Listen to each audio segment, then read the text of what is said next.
¿Qué tal amigos? Bienvenidos a un nuevo episodio de su podcast de Hospitaria Docast. En esta ocasión nos acompaña el doctor Manuel Alejandro Flores Angulo. Él es médico especialista en urología, avalado por la UMAE 25 del IMSS, donde fue jefe de residentes. El doctor Manuel actualmente cursa el posgrado en cirugía asistida por robot en el Hospital Albert Einstein de Sao Paulo, Brasil.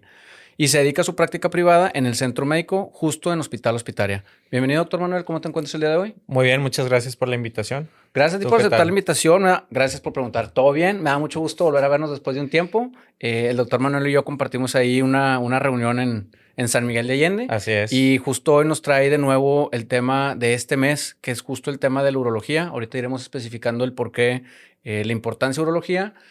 Y la pregunta inicial para quienes digan por qué urología, de qué estamos hablando, y antes de pasar al órgano más importante de este mes, ¿qué tipo de padecimientos o a qué se dedica un urólogo? Muy buena pregunta, Daniel. Digo, normalmente la especialidad en urología se tiene la creencia o la idea de que es exclusivamente para hombres y no es así. O sea, atendemos cualquier enfermedad que afecte riñón, uretero, vejiga. Hablando de hombres, próstata, testículos, genitales masculinos, pero también llegamos a atender a mujeres, ¿no? Mujeres, pacientes femeninos que tengan alguna piedra, algún tumor en la vía urinaria, etcétera.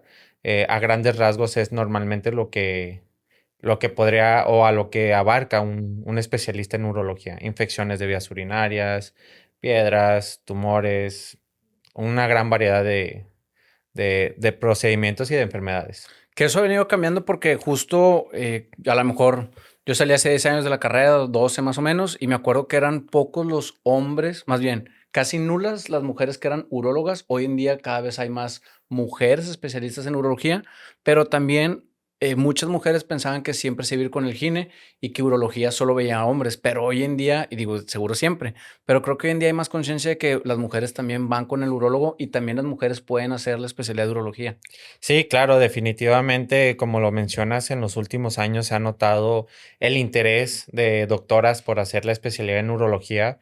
Yo conozco varias que ya incluso están ejerciendo y es algo que viene con tendencia y saber que no es exclusivo de hombres, ni ginecología, por ejemplo, de mujeres, ¿no? Entonces, pero sí, y respecto al tratamiento o a la atención o al acercamiento que mencionas, eh, hoy en día sí sigue habiendo este estigma de, llegan a veces a mi consultorio y me dicen, es que yo no sabía que también ven o atienden mujeres y ya pues les explico, ¿no? Dentro del término urológico, de la especialidad, qué es lo que podemos atender. Claro. Y justo noviembre, en algunos lugares se hace este tren de No Shave November, porque es el mes como del hombre. ¿Y por qué se ha denominado el mes del hombre noviembre? Bueno, yo creo que es de acuerdo a la importancia que tiene, sobre todo el diagnóstico en hombres hablando de cáncer de próstata, ¿no? Inculcar esa prevención, ese autocuidado en el paciente y no llegar y quitar ese estigma de hasta que me sienta enfermo, hasta que me sienta mal.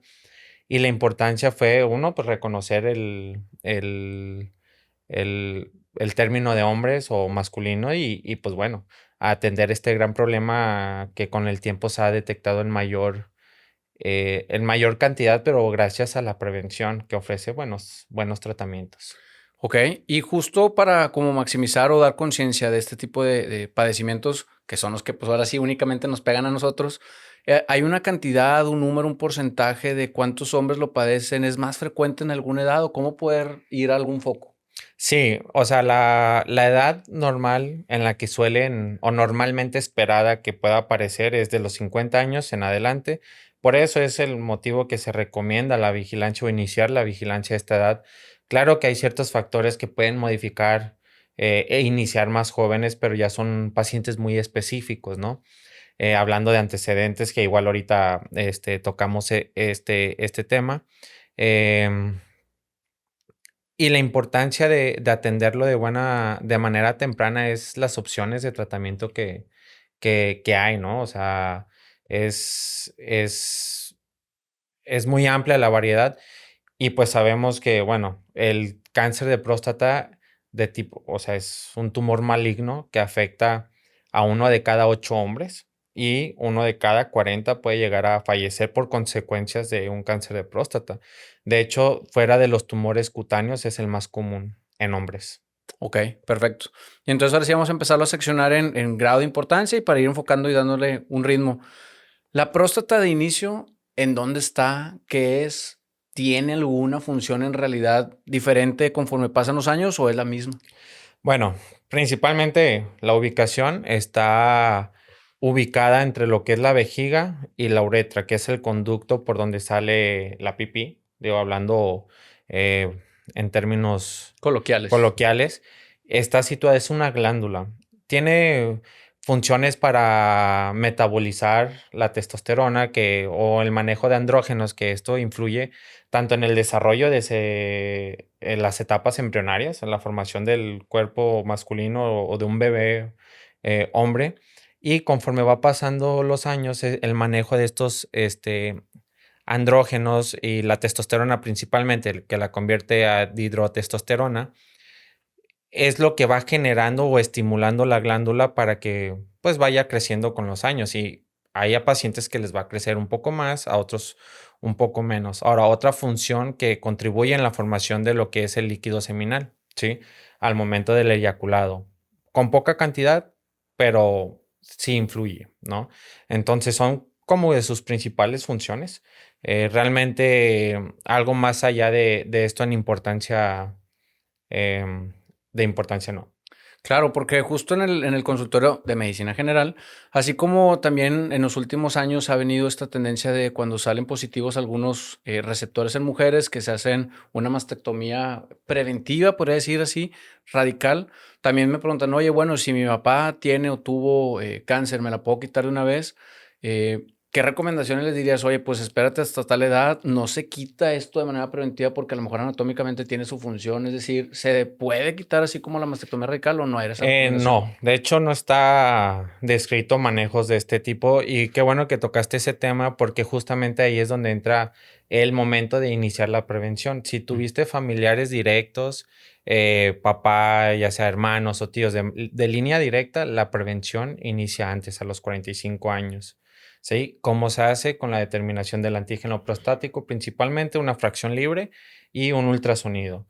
No se quita de manera preventiva porque al momento de hacer una cirugía de próstata por tumor, pues se quita en bloque. No es como el crecimiento que hay otras, se quita en bloque y se tiene que reconstruir lo que es la vejiga con la uretra y volver a anastomosar. ¿Sí? Y esto puede influir tanto en la calidad de vida del paciente, refiriendo que pudiese llegar a afectar un poco lo que es la función eréctil principalmente. Ok, Yo creo que ese es entonces, un tema que es de lo que más se aborda con el paciente y explicarle qué puede pasar, pero gracias a Dios hoy en día hay técnicas que minimizan este posible riesgo. ok. Y conforme va pasando la edad, digo, ya hablaste en algunos momentos de las edades, ¿qué va pasando con la próstata? Es decir, ¿por qué ponerle tanta atención? ¿Se va volviendo dura? ¿Se va volviendo no funcional? ¿Qué va pasando con ella a partir de qué edad? Muy bien, está descrito que después de los 20, 30 años, pues la próstata, justamente por los estímulos que te digo androgénicos, sobre todo la testosterona y su conversión, va aumentando el número de células, no el tamaño de las células. ¿Qué quiere decir esto? Básicamente se traduce en aumento del tamaño. Lo normal es entre 15 a 30 gramos y conforme va pasando la edad, va aumentando en general a todos los pacientes. Sin embargo, hay unos pacientes que crece más y hay otros a que crece menos y los síntomas son diversos Ok. en uno y otro. ¿Y qué podría empezar a sentir un paciente que le está creciendo la próstata? Es decir, si da síntomas o ya es demasiado tarde, por así decir, digo entre comillas, cuando uno se da cuenta de los síntomas, ¿es progresivo? ¿Cuáles son los primeros? Sí, es progresivo y ese es un punto muy importante porque el paciente, como es gradual y va avanzando de a poco los síntomas, ellos asocian a que es normal la manera en que están orinando. Y los principales síntomas son que se levanten más de 2 veces por la noche a hacer pipí, ¿sí? que vayan muy frecuentemente en un lapso, incluso durante el día menor a 2 horas, que tengan la sensación de que no vaciaron por completo la vejiga, que haya un goteo postmiccional. ¿Qué quiere decir esto? Que después de que termina la micción, la gotita engañosa, ¿no? Que es como el paciente lo comienza a notar. Y bueno, la intermitencia, el pujo, son los principales síntomas que el paciente, al tenerlos, pues lo ideal es que acuda a una valoración por un especialista en urología. Claro, que bien lo dices. Creo que a lo mejor hace 20, 30 años uno podría pensar, como bien dices, que eso era normal.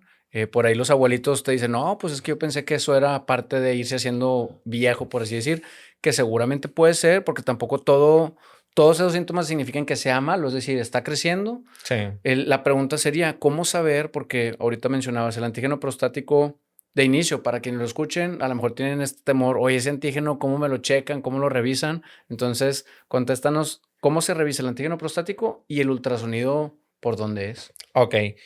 Muy buena pregunta porque aquí es donde entra en juego el tabú, ¿no? De los 40 años, de los 41 años, de la visita al urólogo.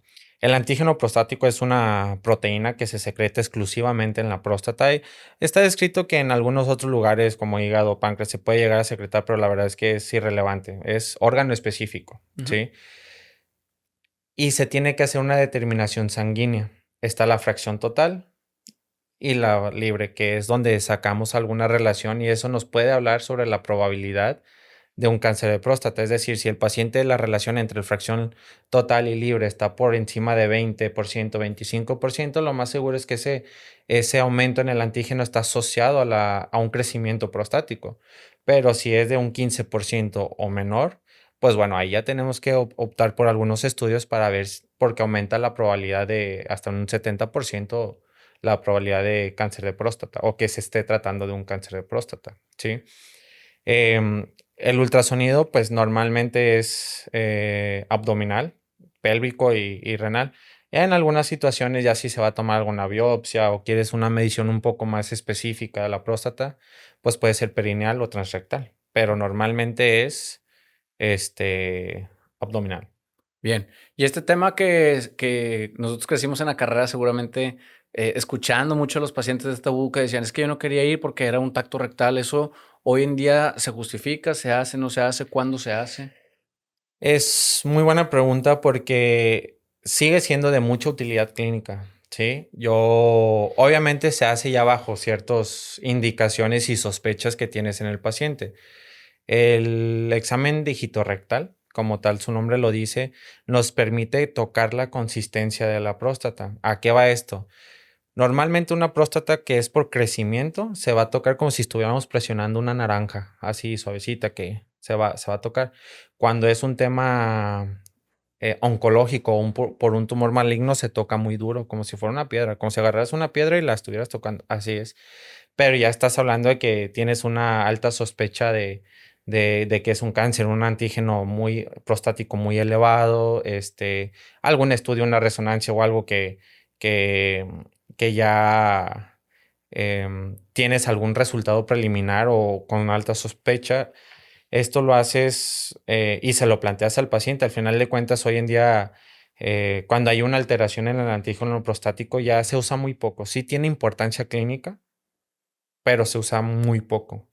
Ok, hablamos ya, o hablaste más bien, ya de los síntomas que dan, pero en general, esos son síntomas. ¿Hay algo que afecte o pueda estar afectando en la hiperplasia con tendencia a cáncer o hay alguna diferencia? ¿Afecta al paciente? O a lo Mm, mejor en su desenvolvimiento no lo afecta y nada más son este tipo de síntomas que ya mencionaste. sí, realmente en sus actividades físicas durante el día no hay tanto problema para el paciente. Lo que sí afecta de manera importante es la calidad del sueño y esto le va generando estrés al paciente, cansancio, porque sabemos que hay fases del sueño, ¿no? Ujú. Entonces, si el paciente se llegan diciendo me levanto 4 o 5 veces en un lapso de 8 horas que duermen, pues estamos hablando que casi cada hora y media se está levantando, no entra en la fase profunda del sueño, el paciente no descansa y se va haciendo un ciclo vicioso que el paciente aumenta sus niveles de estrés, y por ende los síntomas, ¿no? los síntomas. Si a eso le agregas que a lo mejor pueda tener problemas para respirar, obesidad y demás, pues ya todavía le cortas más los ciclos de Todavía, descanso así es. y es donde se asocian pues accidentes manejando o que se quedan dormidos en algún lugar. Entonces, pues seguro, digo, para cuando llegas a los 50, 60 años en población mexicana, se agregan todos esos factores. Sí. Y justo la preguntaba por ahí, ¿hay como factores de riesgo o de protección que a lo mejor tú puedes decir, oye Daniel, pues tú que tienes menos de 40 años, deja de hacer esto o empieza a hacer esto? ¿Cómo podemos cuidarnos y cómo podemos prevenirlo? Muy bien, yo creo que como en todas las enfermedades, un estilo de vida saludable va a ser benéfico, más no va a impactar tanto en el desarrollo del crecimiento, porque como te comentaba, al final de cuentas es hormonal, ¿no? O sea, no es como que tú vayas y digas, es que yo me la pasaba comiendo tacos, un ejemplo, y eso hizo que me creciera. No, un factor dietético sí influye, pero no es determinante. Sí, yo creo que el principal factor, tanto, sobre todo para el cáncer de próstata, pero para un crecimiento es el factor genético, ¿sí? Es el que está demostrado 100% que sí influye en un paciente. Ya pacientes que están sometidos a una inflamaciones, perdón, de manera crónica o repetitivas o que están haciendo como que este ciclo de que corrigen la infección y vuelve, sí se asocia con un mayor crecimiento y probabilidad de un cáncer de próstata. Hablemos del ejercicio, del tema del ejercicio y el tabaco y el alcohol. Estas dos últimas hay estudios que lo ¿Lo relacionan? favorecen y hay otros que no. La verdad es que todos los factores de riesgo que te platiqué, desde la inflamación, la infección, la vida sexual activa, incluso en algunas literaturas platican sobre la actividad sexual del paciente, es como que muy ambigua.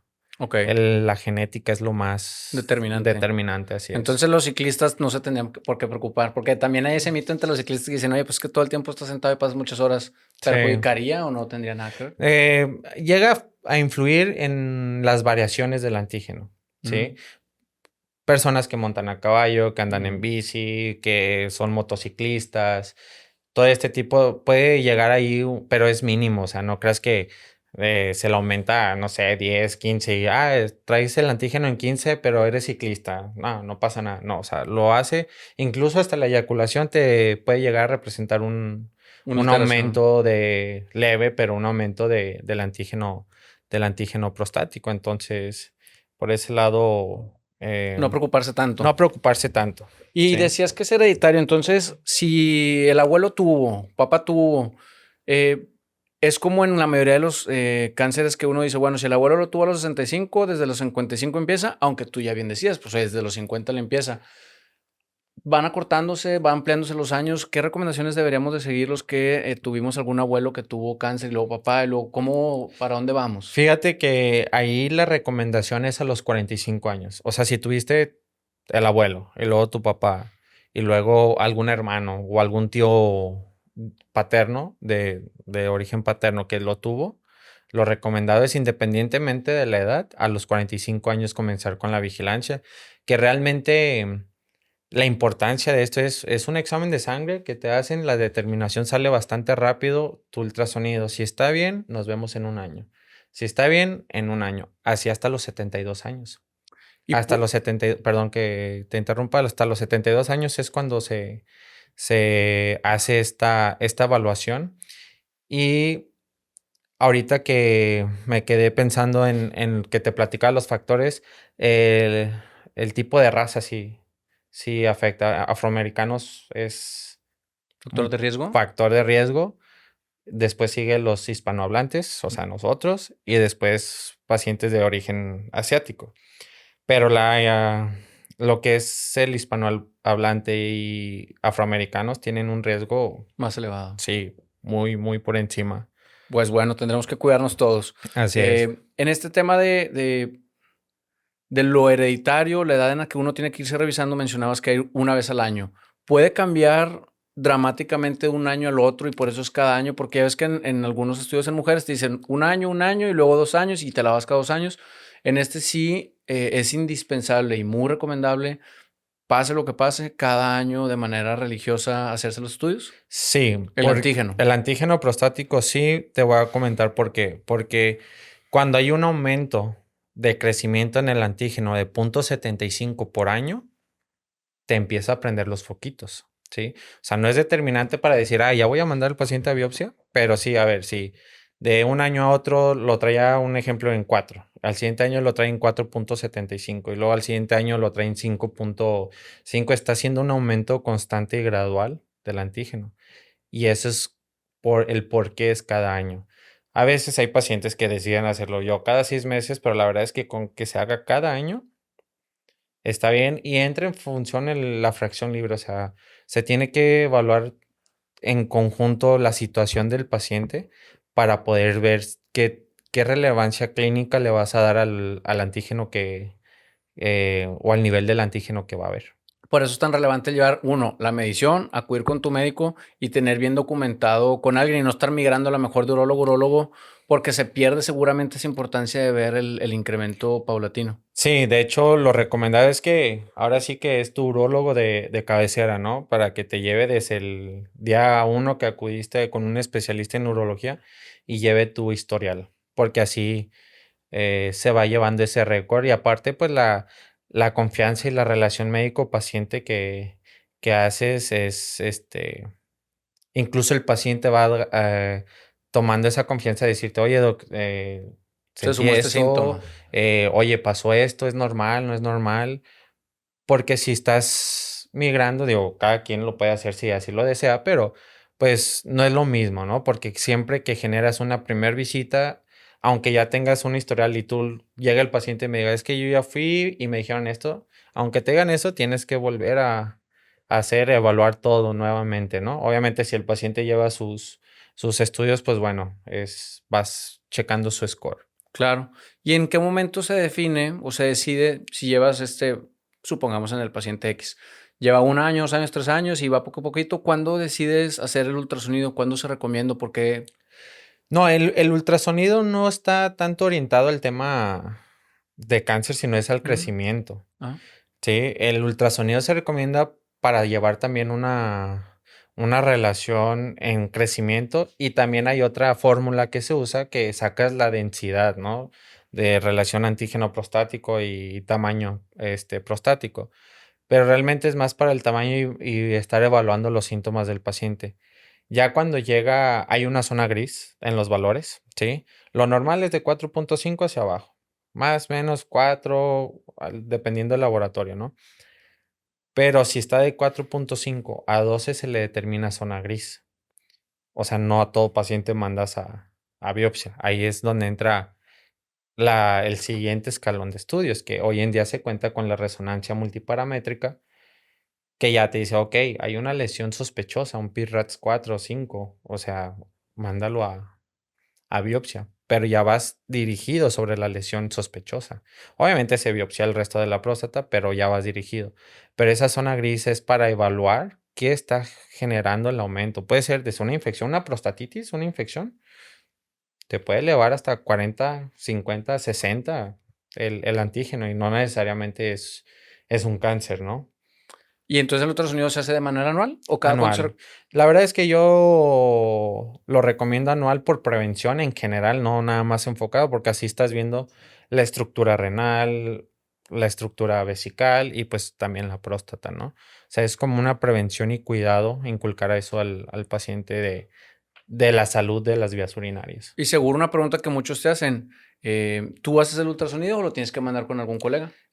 Yo ambas, o sea, yo ahí en el consultorio les hago un rastreo, o sea, no es como tal un ultrasonido completo, es un rastreo. Ya si yo veo algo anormal, digo, ¿sabes qué? Necesitamos complementar con tal estudio, entonces ya lo solicito, ¿verdad? Pero ahí en mi consultorio sí les hago lo básico, riñón, vejiga, próstata y testículo. Ok, que aprovechando comercial, el doctor Flores Angulo tiene aquí su consultorio en Hospitali, Así es. aquí lo pueden encontrar. Entonces, ese es de manera inicial, porque en su momento también a mí me tocaba, por ejemplo, cuando iba con mi esposa, algunos ultrasonidos ginecológicos o obstétricos propiamente, sí decía, oye, pues yo veo esto, pero tienes que ir con un radiólogo. O sea, también siempre hay como esa confianza en uno mismo, decir, hasta aquí llega mi conocimiento, necesitas ir con alguien más, y no es como hace muchos años era que yo domino todo, sino sí se tiene esa libertad de poder decir, una segunda opinión de un especialista en radiología, ¿no? Sí, claro, definitivamente. Por eso te comentaba que es rastreo, porque obviamente la práctica y la especialidad como tal de un radiólogo no va a ser la misma. Entonces ya cuando yo veo algo, mira, esto no es normal, ya sea háblese de una dilatación, háblese del tamaño, alguna calcificación, lo que sea, solicito ya un estudio adicional por un médico radiólogo. Sí. Bien.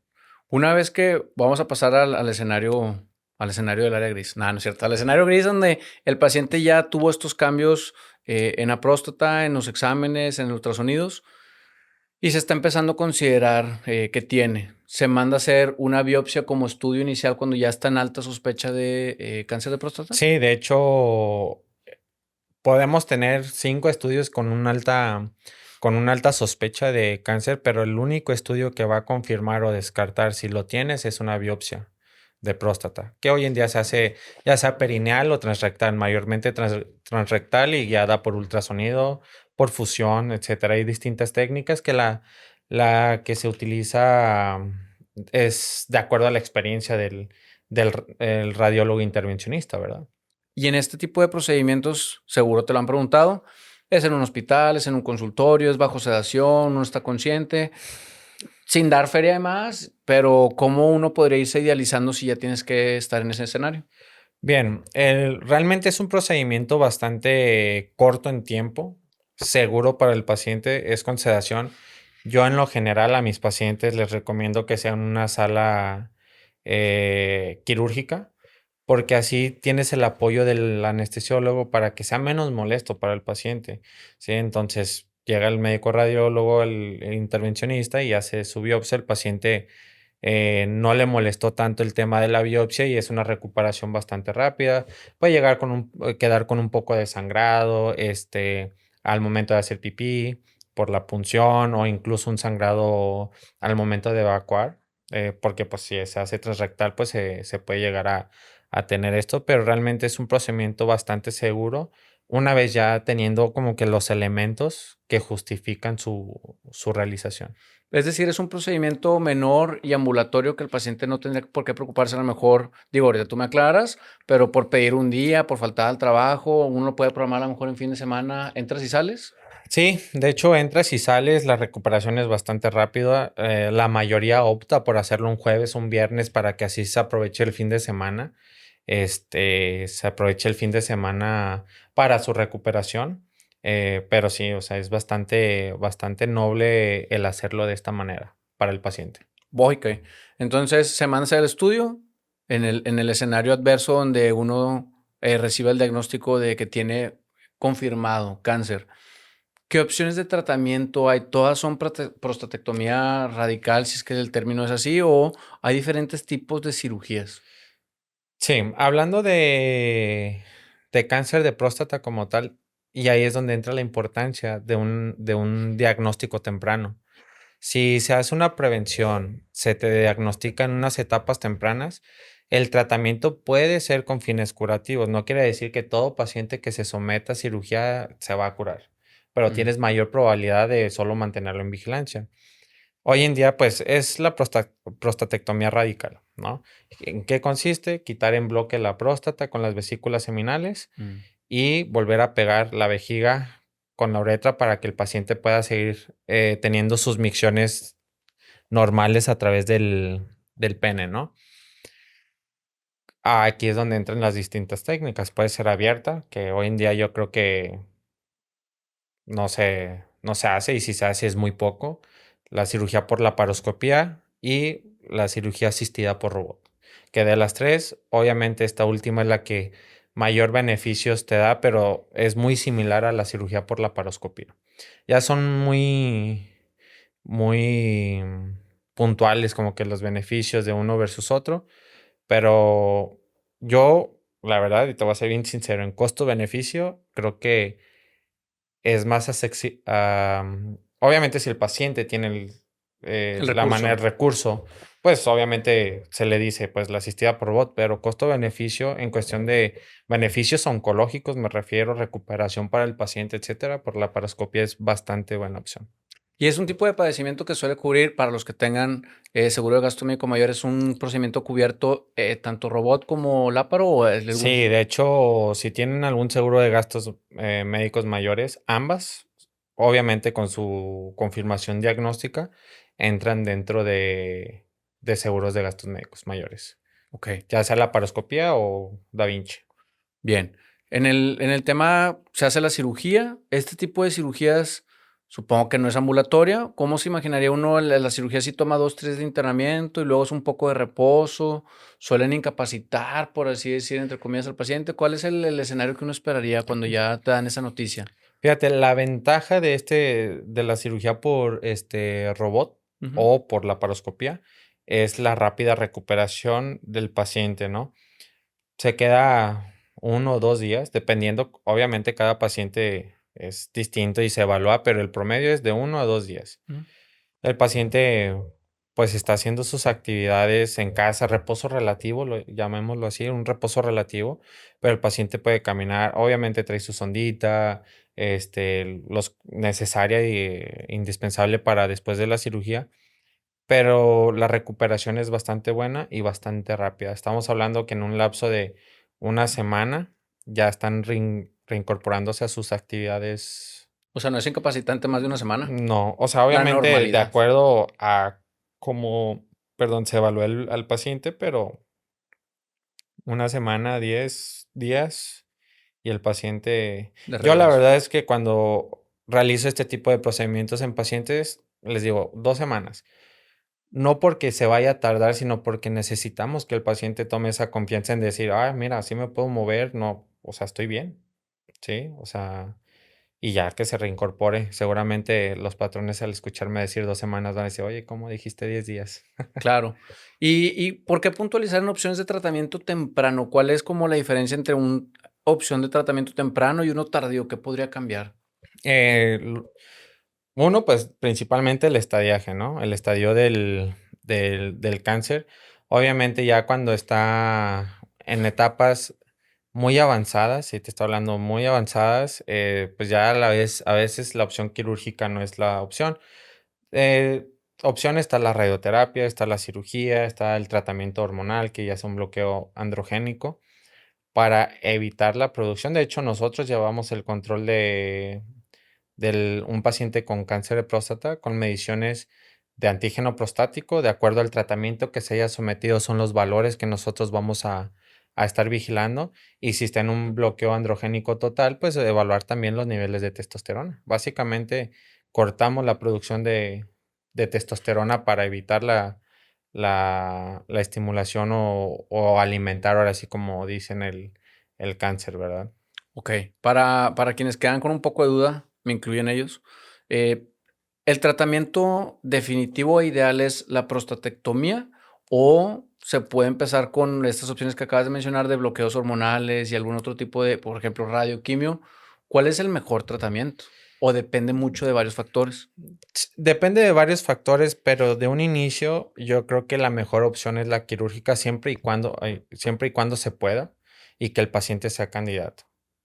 La opción quirúrgica porque así todavía tienes las otras opciones Ujú. como a veces haces una combinación de comienzas el bloqueo y después sometes pero regularmente el paciente se somete a cirugía y de acuerdo a los niveles posteriores de antígeno prostático, que los determino yo en unas 6 semanas, si está en rangos de que debe de estar, que es abajo de 0,2, vigilancia. Si está por encima de esto es donde te puedes apoyar con el bloqueo androgénico, porque en lo personal trato de retrasar un poco el inicio de esto, al final de cuentas es una terapia hormonal y genera cambios en el paciente, síntomas, dolor, sobre todo en el pecho, ¿no? Irritabilidad, etcétera, todo lo que conlleva un tratamiento hormonal. Y la radioterapia, pues no es inerte tampoco, o sea, al igual que la cirugía, pero la radioterapia, gracias al avance de hoy en día de ya focalizar, y el otro día tuvimos una sesión muy, muy buena aquí en Hospitalia donde estuvo participando, no recuerdo el nombre de la doctora, pero hoy en día no los tenemos que ver como es uno u otro. Ujú. Lo tenemos que ver como un conjunto y un equipo que, si es necesario, nos complementamos en el manejo buscando el bienestar del paciente.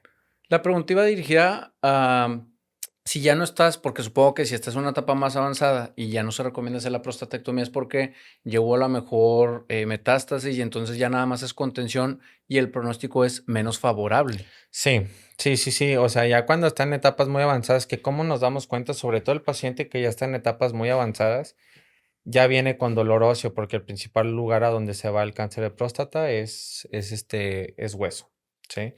Entonces, ya si la cirugía, porque es una cirugía mayor, a pesar de que sea por la paroscopía robot y el paciente se recupere bastante bien y demás, pues si ya no va a ser tanto el beneficio, pues para qué lo sometes a un estrés quirúrgico y pues bueno, ahí es donde entra ya en primer lugar todo el arsenal de tratamiento hormonal que existe, que hoy en día eh, existen ya medicamentos muy seguros y con muy pocos efectos para el Adversos. paciente adversos que están disponibles ya en este tipo de situaciones. La evolución natural del cáncer de próstata es que se haga resistente a la castración, ¿sí? O sea, que los tratamientos iniciales que tomemos cuando no hay, que no se pudo haber operado el paciente, pues va evolucionando, ¿no? Y es donde van entrando las distintas líneas de tratamiento. Obviamente, yo le digo al paciente, dentro de lo malo, lo bueno es que la evolución del cáncer de próstata es muy lento. Mm, Yo creo que el mayor problema es que no da síntomas al inicio. Si trae síntomas es por el crecimiento, que es totalmente distinto. De hecho, dentro de la estadificación, hay una donde dice si el paciente se diagnosticó por el estudio histopatológico, el paciente viene con crecimiento, no traía su antígeno alterado y se puede hacer un diagnóstico histopatológico de cáncer y el paciente no lo sabía y fue a través de una, ya sea una resección bipolar o una enucleación de próstata. ok. Creo que no tocamos de manera tan profunda el tema de la hiperplasia prostática benigna, que Sí. me voy a regresar quizá mucho en el episodio, porque también seguramente algunos han escuchado, oye, pero a mí me ha crecido la próstata y me han hecho algún tipo de cirugías, pero no me la han quitado. Esa es una pregunta muy buena porque el paciente debe ser consciente que en una cirugía por crecimiento prostático no quitas la totalidad de la próstata, Mm, ¿sí? Quitas el adenoma, pero se queda la cápsula. Que al paso de los 10, 15 años puede volver a crecer, pues sí, eso va a depender hormonalmente de cada paciente, ¿no? El crecimiento, yo le digo de manera general, a todo hombre le va a crecer, pero los síntomas no es, o sea, tú puedes tener una próstata de 50 gramos, que esperemos que no, que estás joven, y yo también, pero tú tener más síntomas que yo. mm, O sea que el tratamiento no está enfocado al tamaño, sino a la sintomatología del paciente. Porque ya cuando se hace el diagnóstico de una hiperplasia de próstata benigna, ¿sí? El paciente o un crecimiento. El término ideal es un crecimiento porque hiperplasia ya solo lo haces con reporte histopatológico, que operaste al paciente y demás. Un mm, crecimiento prostático condiciona al paciente a un tratamiento de por vida prácticamente. El tratamiento médico lo que hace es sobrellevar o hacer como una curva para el punto final que es la cirugía, ya sea RTU o enucleación, ¿sí? Hay ciertas indicaciones absolutas de que si el paciente te llega así es cirugía. ¿Cuáles son? Retención aguda de orina, que traigan una piedra en vejiga, que tengan infecciones de repetición, hematuria macroscópica, que es la hematuria, sangrado, este, o que haya, o estén presentando una falla, o que estén presentando una falla renal, ¿sí? Entonces recordemos estas 6 o 5: litiasis o cálculos, piedras en la vejiga, retención aguda de orina, hematuria macroscópica, sangrado ya sea con o sin coágulos, y que se esté alterando ya la función y estructura del riñón. bien.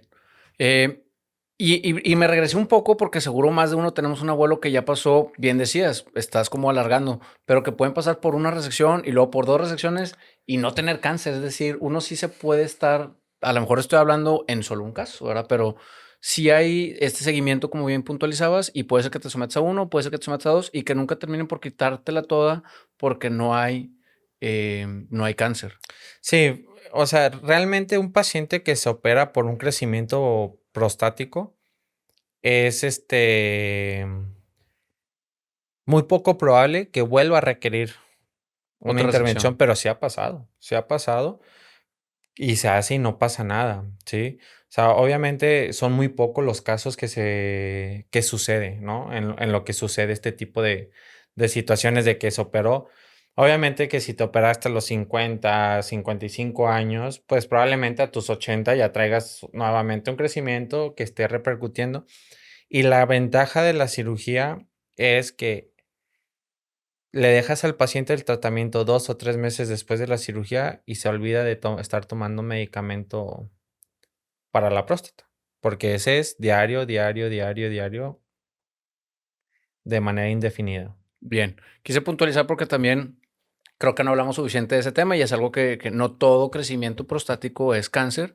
Puede estar el tema de la hiperplasia prostática, porque ahorita mencionábamos el tema de la sobrevida y el estadiaje y demás, y me queda la duda, creo que tampoco lo hemos hablado, pero ¿cuál es la sobrevida de alguien que le dan esa noticia? Es decir, híjole, ya me operaron, pero como quiera me voy a morir, o tengo una sobrevida de 10, 15, 20 años, regreso a la normalidad. ¿Cómo funciona? Prácticamente el paciente, si se hace un diagnóstico y tratamiento temprano, tiene su esperanza de vida normal, ¿sí? O sea, morir por causa asociado al cáncer, como te dije, que avanza muy lento, hacen Su su vida vida normal. normal, Pero deben de son llevar el longevidad. seguimiento Claro, anual igual. eso es, al inicio es como todos los tumores cuando es maligno, a lo mejor a cada 2, 3 meses y lo vas espaciando después cada 4 y luego cada 6 y luego cada año y así te mantienes, ¿sí? Pero su esperanza de vida en un diagnóstico temprano es muy bueno. Entonces, aquí para ir cerrando, la recomendación es a partir de qué edad, qué hacer y cuándo hacer. Ok, a partir en promedio de los 50 años, comenzar con la determinación de antígeno prostático y como tal, la fracción total y libre y un ultrasonido de riñón, vejiga y próstata y acudir a consulta con un especialista. Que en este caso con su urólogo de confianza. Así es, con su urologo de confianza, doctor Manuel Alejandro Flores Angulo. Perfecto.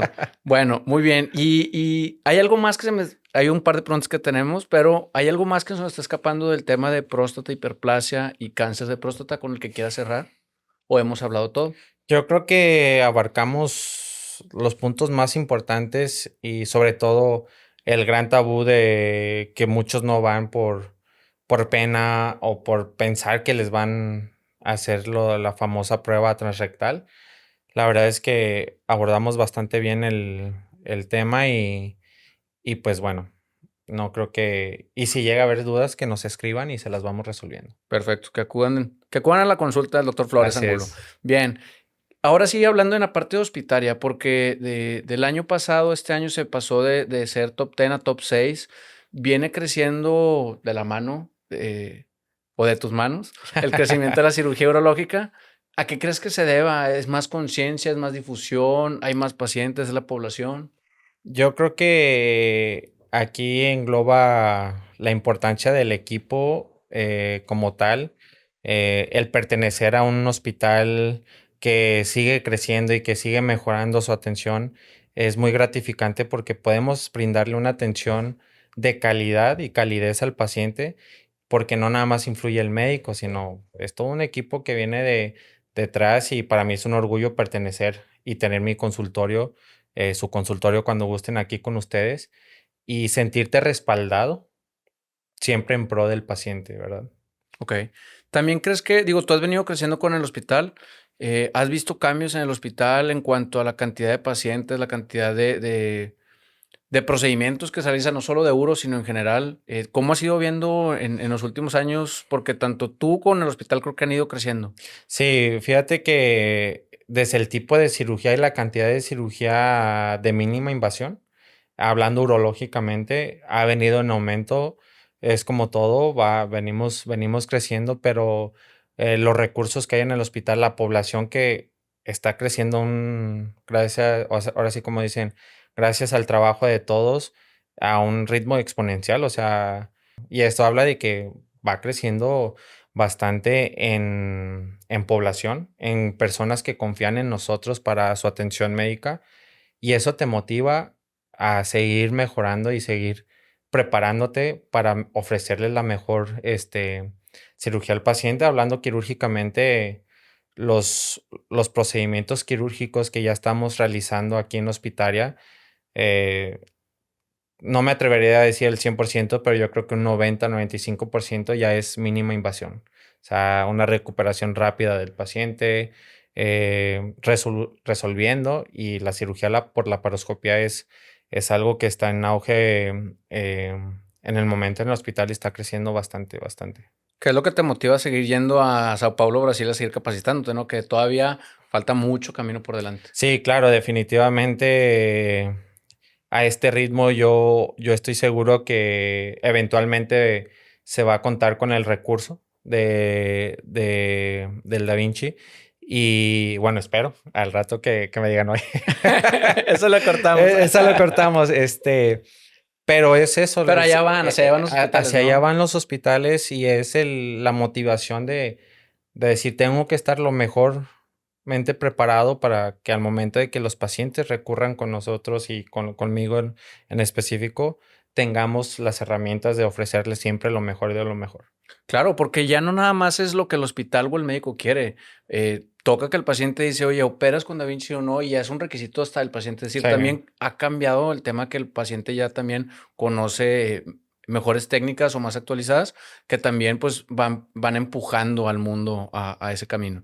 Entonces, la última pregunta sería, o de las últimas, ¿qué te motivó? ¿En qué momento uno decide ser urólogo? ¿Desde que entraste? ¿Fue durante el internado o qué? fíjate que yo creo que es la pregunta del millón, pero en lo personal yo cuando decidí, yo desde que estaba en la carrera de medicina, yo sabía que quería algo quirúrgico. Mm. Todavía no determinaba qué era lo que quería quirúrgico. Cuando yo voy en séptimo semestre, me toca la rotación en urología y me encantó. ¿Por qué? Porque es una especialidad médico-quirúrgica. O sea, no es nada más de que operas al paciente. Bueno, así lo veo yo.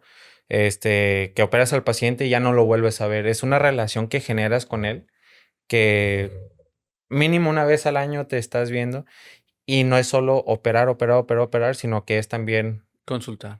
ajá, así es, consulta, aceptar desafíos de diagnósticos que no tienen resolución quirúrgica, que realmente en urología son muy pocos, pero los llega a ver, y Ujú. poder brindarle al paciente una resolución para eso. Eso fue lo que me agradó, y que el tipo de cirugía que hay en urología es la mínima invasión. A mí lo que más me gusta del área es la mínima invasión, que es cirugía de piedra, cirugía de próstata, todo lo que requiera no hacerle ninguna herida al paciente. Sí, que justo para, a lo mejor es un pequeño público el que nos escuche ese, pero para los que estén justo, ahorita se está presentando el tema de los resultados del ENARM, esta especialidad primero se entra cirugía general y luego uno ya se deriva urología, entonces para los que estén ahí curiosones, pues pueden irse por el camino de la urología todavía, ¿no? Sí, fíjate que es de acuerdo si es secretaría o si es IMSS, pero el proceso es justamente eso,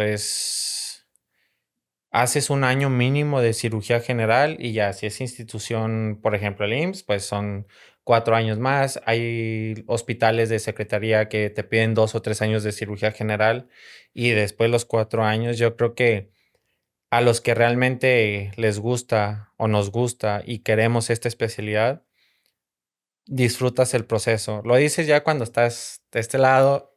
Cuando entren, me entenderán. Porque durante la Este, residencia es todo un caos, es ¿no? todo un caos y es como su nombre lo dice, una residencia, resistir, resiliencia, pero en el buen sentido de la palabra, no crean que nos torturan ni nada, sino que estás en un proceso de aprendizaje masivo en la práctica médica, la preparación académica La y la verdad, vida. la vida. Entonces, la verdad, en lo personal, Monterrey es una gran escuela. Todas las escuelas que yo conozco de aquí en general, es- sales muy bien preparado. No nada más en lo académico, sino en lo quirúrgico y en todos los aspectos desde mi punto de vista. Claro, y metiéndole gol a la 25, pues también una de las mejores Ah, unidades a nivel nacional, yo creo incluso que internacional, así podemos es. decir. Así es, yo la UMA de 25 es, pues, es mi casa, ¿no? O sea, ¿qué puedo decir de ahí? Bastante, la formación es bastante, bastante buena en todos los aspectos. Claro. Y la pregunta con la que me gustaría salir, Flores Angulo, es si pudieras volver, creo que todos nos acordamos de las primeras, si no es que algunos se acuerdan del primer día que abres la puerta de Anato, ves al maestro.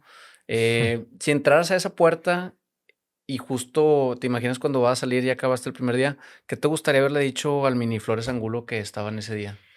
Mm, pues que iba a ser bastante gratificante, pero pesado. Yo creo que cada quien lo vivimos de manera distinta.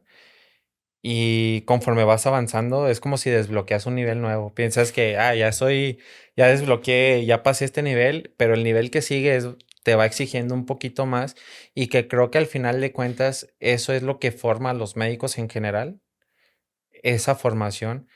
Pero yo le diría, disfrútalo, o sea, a pesar de lo que venga.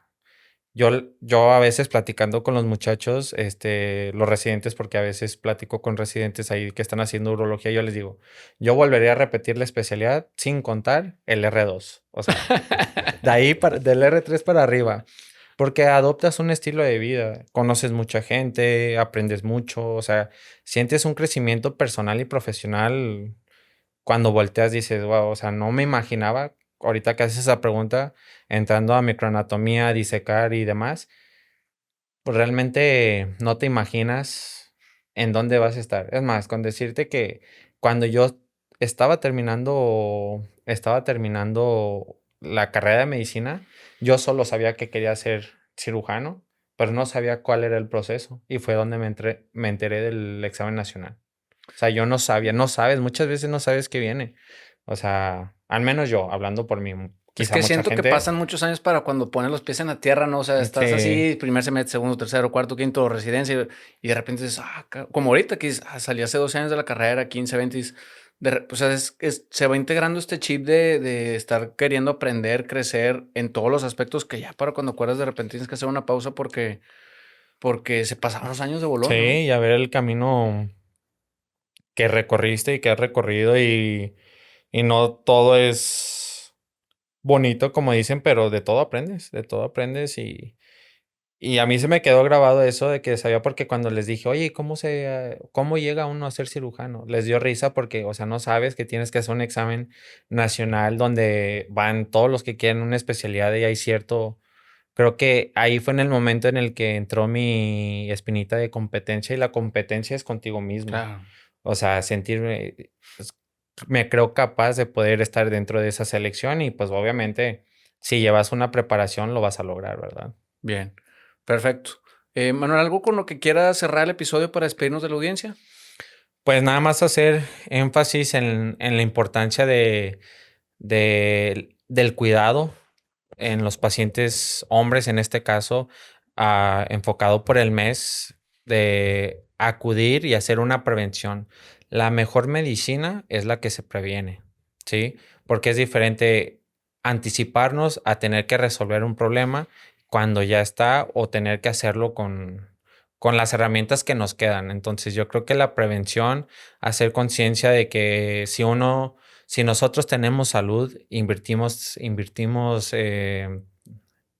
perdón, tiempo en nuestra salud, vamos a poder estar bien en lo resto de nuestras actividades durante el día. Entonces, yo les invito a que si tienes 50 años o más, acudas, a hacerte los estudios, antígeno prostático total, fracción libre, un ultrasonido de riñón, vejiga y próstata y acudir con tu urólogo de confianza.